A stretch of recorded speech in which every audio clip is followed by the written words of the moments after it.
Red Lobster gave an update about what it's been up to since filing for bankruptcy. Red Robin had a surprisingly good quarter, and Burger King is targeting a surprising demographic.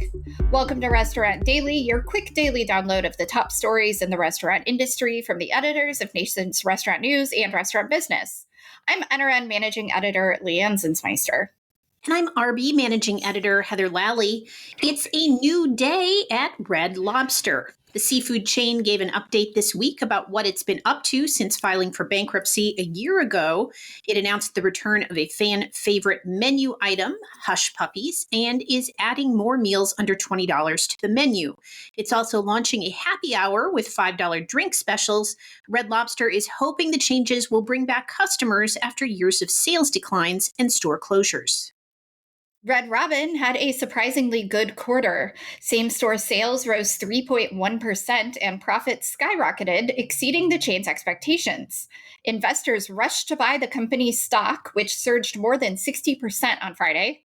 Executives tempered the excitement a bit. The sales growth came entirely from higher prices, and traffic is expected to be negative for the year.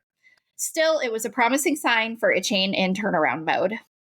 Families apparently like remodeled restaurants. That is, at least according to Burger King. Executives with the fast food chain said it is luring more families into its restaurants, particularly for dinner, because the restaurants are more inviting. The brand's efforts to remodel restaurants and improve operations are giving the chain permission to target different customers, so the chain is using promotions targeted at families, such as the one tied to the film How to Train Your Dragon. That's a change for Burger King, whose customers historically are young men.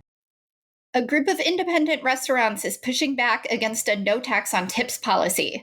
The Independent Restaurant Coalition sent a letter to Congress this week urging members not to approve a provision that would eliminate the tax on tipped work, arguing that it would further a pay divide between front of house and back of house workers. The elimination of the tax is a key provision in a massive tax and spending bill recently approved by the U.S. House of Representatives. At fast casual rooted in New York City, healthy eating lies in streamlining both the menu and the packaging.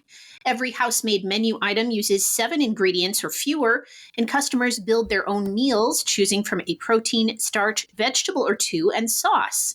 Unlike at most fast casuals where everything is dumped in a bowl, Rooted's founder, Lily Rivkin, developed packaging that keeps each component separate so the flavors don't bleed into each other.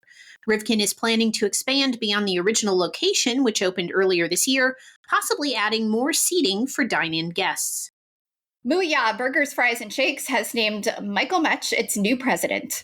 Most recently, he was chief restaurant officer for sister brands Capriati's and Wing Zone, but prior to that, he spent nearly 30 years at Papa John's, starting as an hourly employee and eventually leading operations at more than 3,000 locations across North America.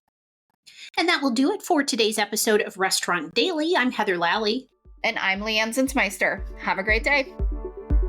Thank you for listening to today's episode of RB Daily. Rate us on Apple Podcasts, Spotify, and subscribe.